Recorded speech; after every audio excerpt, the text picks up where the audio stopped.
Welcome to a journey into another time. Tonight, we walk together into the stillness of the Middle Ages, a world of stone walls, flickering torchlight, and echoing halls that have seen centuries pass. The day has ended. The bustle of servants and guards has faded. The courtyard that rang with the clatter of hooves and the clang of steel upon steel now rests in silence. Beyond the heavy gates, the fields lie dark, the villagers sleep, and only the stars remain awake. But here, within the castle walls, another life begins. The night is not emptiness. It is filled with quiet presence. The hum of the hearth, the watchful steps of a guard on the battlements, the soft flutter of banners stirring in the wind. You are safe here. The dangers of the outside world remain far beyond the walls. Tonight, there is only warmth, stone, and silence. Imagine yourself upon the narrow road that leads to the castle. The path winds steadily upward, climbing toward the fortress like a ribbon of earth. Grass brushes your boots. The air is cool, carrying the scent of damp soil and evening dew. Ahead, the castle rises against the darkening sky. Its towers stand tall, etched in silhouette against a horizon painted in violet and silver. The outer walls seem vast, their stones weathered by centuries of rain and wind, yet still unbroken, still defiant against time. A faint call of a crow echoes across the hills. Its wings beat slowly as it circles above the battlements, a dark shadow gliding beneath the last light of day. At the moat, black water glimmers like glass.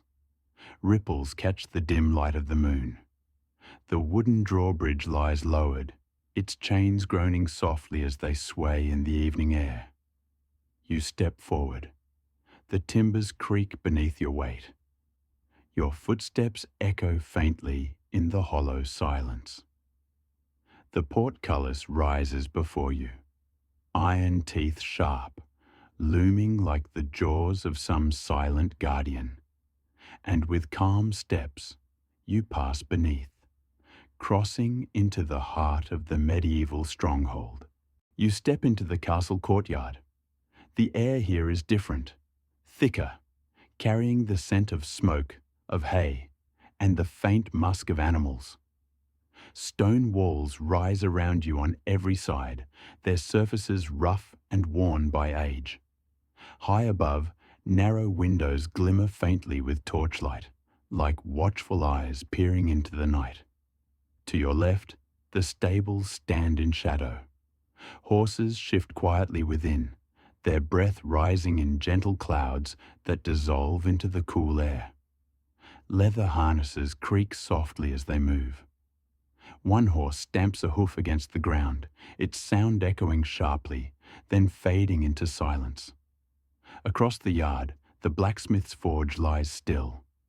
The anvil gleams faintly, its surface scarred by countless blows. Tools hang neatly on the wall. Hammers, tongs, chisels, all resting after the day's labor. The ground beneath your feet is uneven, a patchwork of stone and packed earth. Every step you take feels as though it carries echoes of the past. The hurried steps of squires running to their duties. The heavy tread of knights returning from patrol. The laughter of children chasing one another in the daylight. Now, all is hushed. Only the wind drifts across the courtyard, tugging gently at banners that hang from the walls. Their colors, once bright, are faded by years of sun and rain. Still, they move proudly, symbols of a family line that endures. You pause and take in the stillness.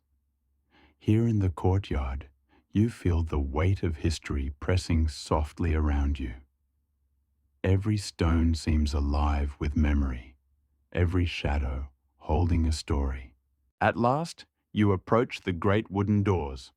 They stand taller than 3 men, their surface carved with faded designs iron bands holding the ancient planks together. With a slow push, the doors creak open and you step inside. The great hall opens before you, vast, echoing, majestic in its silence. Shadows flicker upon the high stone walls. From the centre of the chamber, a great hearth burns, its flames steady, its glow warming the dark. The crackle of firewood fills the room with a quiet rhythm. Orange light licks across the stones, casting shapes that dance and twist as though alive. Long wooden tables stretch the length of the hall. Their surfaces are marked with scratches and knife cuts, scars of countless meals, celebrations, and quarrels. Tonight, they are empty. Only a few cups remain, and a pitcher half filled with water, left behind after the evening meal. On the walls hang great banners, their cloth heavy, colours faded, yet still carrying the crest of the Lord who rules these halls. Deep reds and golden threads shimmer faintly in the firelight, telling stories of loyalty and power. At the far end of the hall, a dais rises slightly above the stone floor. Upon it rests the Lord's chair, a tall carved seat of oak, its surface polished by generations. It stands empty now, its shadow stretching long behind it. Silent, yet filled with presence. You breathe deeply. The air here smells of wood smoke, of wax from dripping candles, and faint traces of roasted meat from earlier in the evening. This hall has seen feasts, councils of war, weddings, and mourning. Tonight, it sees only you, walking softly among its echoes. From the great hall, you follow a narrow passageway. The stone corridor bends and twists, lit only by a few guttering torches set into iron brackets. Soon, a heavy wooden door appears. You push it open, and the warm air of the castle kitchen embraces you. The space is wide, with low ceilings and thick beams of oak above.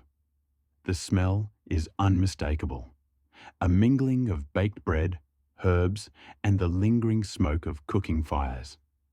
At the centre, a great stone hearth dominates the room. Its embers glow faintly red, the last of the day's fire slowly fading to ash. Iron pots hang from hooks, their dark silhouettes glinting in the light. On the wooden tables, you notice traces of the day's work. A loaf of bread half cut, a scattering of flour across the surface, and clay bowls left drying in the cool air. The floor beneath you is uneven stone, damp in places where water was spilled, or where the air from the hearth has softened the earth. You pause beside a row of shelves. Here, clay jars stand neatly in lines, filled with dried beans, lentils, barley, and herbs carefully tied in bundles. The faint scent of rosemary lingers, mixed with thyme and sage, once used to season the evening's stew. In the stillness, you imagine the kitchen alive with noise. The clatter of knives against wood, the hissing of meat roasting over flames, the laughter of servants sharing whispered jokes. It is easy to hear the echoes of a busy day still hiding in the stones. Now, only silence remains, and the slow, steady crackle of the dying hearth. You leave the warmth of the kitchen and climb a narrow stair that spirals upward. Each step is steep, carved from stone, its surface worn smooth by countless feet. The air grows cooler as you ascend. Shadows lengthen in the stairwell. The only sound is your footsteps echoing against the walls. At last, you emerge into the guard tower. A small chamber, round in shape, with arrow slits cut into the thick walls. Through them, you glimpse the night outside. The fields below lie cloaked in darkness, their outlines faint beneath the silver wash of moonlight. A brazier glows faintly in the corner, casting a dull red light across the stones. Beside it, a wooden bench holds a few items left by the watch. A helmet, a spear propped carefully against the wall, and a half-empty jug of water. You imagine the guards who sit here, keeping watch through long, silent hours. Their eyes fixed on the horizon, alert for shadows, for movement, for anything unusual beyond the safety of the walls. The wind hums faintly through the arrow slits, a low, mournful sound. It mixes with the creak of the tower timbers, wood shifting ever so slightly in the night air. For a moment, you close your eyes, listening. The tower feels like the castle's heartbeat, steady, watchful, eternal. Here, the world feels both vast and contained. The tower is small, yet it watches over endless fields, villages, and forests that stretch far beyond the horizon. From the tower, a narrow passage leads you downward once more. The air here is cool, tinged with the faint scent of wax and old stone.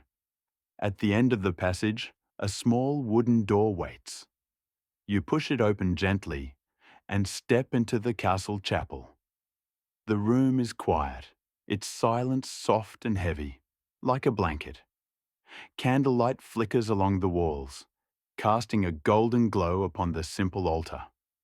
The flames sway gently in the draught, their light reflecting in the coloured glass of a small window. Above you, the vaulted ceiling rises in graceful arches. Carved stone angels look down in silence, their faces serene, their wings spread as if to protect the chamber. The smell of incense lingers faintly in the air, a whisper of prayers carried through the years. The wooden benches, worn smooth by generations of hands and knees, stand in quiet rows. You imagine the soft murmur of monks chanting, their voices blending into a single, low harmony. Now, only silence remains. But the air is still filled with devotion, still holding echoes of faith. You pause at the altar. A single candle burns there, its light steady, its flame unwavering. It feels like the soul of the castle itself, quiet, watchful, eternal. Leaving the chapel, you climb another stair, this one narrower and darker than the rest. At the top, you find the castle's sleeping chambers. The corridor is long, lined with heavy wooden doors. Most are closed, their occupants are already deep in sleep. You open one gently and step inside. The chamber is small, lit only by the faint glow of embers in a hearth. A simple bed rests against the wall, its frame carved from oak, its mattress filled with straw and covered in thick woolen blankets. Beside it stands a chest, its iron lock glinting faintly in the firelight. A cloak hangs from a wooden peg, still carrying the scent of the outdoors. You hear the soft rhythm of breathing. A servant fast asleep, curled beneath the blanket, lost to dreams. Outside the narrow window, the night is deep and still. A cool breeze drifts in, carrying the faint sound of an owl in the distance. The room is quiet, the kind of quiet that settles deep into the soul. It invites you to slow your breath, to feel your body grow heavy, to rest. Here, in the sleeping chambers, you sense the castle itself relaxing. Stone walls holding their silence, wooden beams sighing softly, all drifting gently into the embrace of the night. The castle now sleeps. From the courtyard to the kitchen, from the watchtower to the chapel, every corner has quieted, every shadow has softened. The fires burn low, the banners hang still. The walls, ancient and strong, hold the dreams of all who live within. You stand for a final moment, listening. The silence is vast, yet gentle. It carries centuries of life, and it cradles them tenderly. Soon, you too will rest, and as you close your eyes, you may carry with you the calm of these stone walls, the warmth of the hearth, and the stillness of the night. Good night, traveler. May your dreams be peaceful and your rest be deep. Subscribe for more calming journeys into the forgotten worlds of history.